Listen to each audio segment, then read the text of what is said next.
quite unconsciously to the outer self. We have been slowly preparing you for many years and most carefully guarding you from all unhelpful influences. I will now record a few of my friends' messages about the other life and also some of my own visions of it. End of introduction.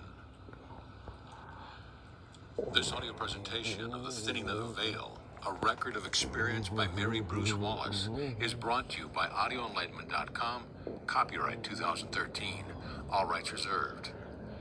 Forward, empirical evidence that human personality survives the physical body through which it has manifested itself, and that communication is possible between persons discarnate and those still in the flesh, has been gathered, sifted to some degree, and made accessible to the public by the spiritualists, the Society for Psychical Research, and other investigators. In recent years, such evidence has presented itself from many sides in rapidly growing volume, and it now amounts, in the judgment of some eminent scientists, to ample proof. At any rate, no theory hitherto suggested short of the spiritualist one is reconcilable with all the relevant facts of well-authenticated experience. It may be, however, that the subject does not quite lend itself to scientific demonstration, and that absolute conviction can be reached only through a quickening of the individual consciousness, which will make the essential deathlessness of one's spirit to be intuitively perceived. Such a quickening was part of the illumination that the late R.M. Buck described in his book, Cosmic Consciousness, and that the more orthodox Christians would probably identify with the baptism of the Holy Ghost.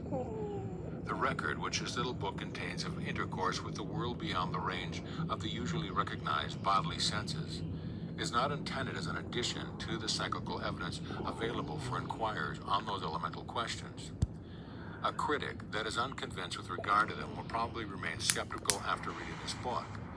He will readily suppose that what my wife thinks she hears and sees through newly unfolded interior faculties only wells up from some deep reservoir of memory and spring of imagination, and that when it seems to her an objective perception, her subconscious mind is just playing her a trick. But to those who are in the best position to form an opinion concerning her experiences, no such hypothesis appears adequate.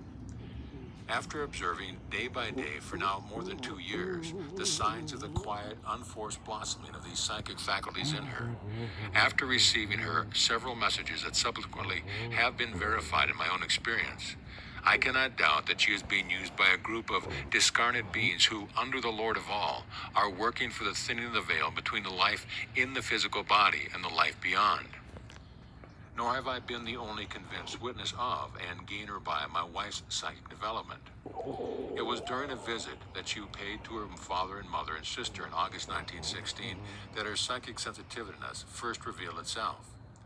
Since then, whenever they have visited us, or she them, they have joined with her in her daily meetings with heavenly visitants.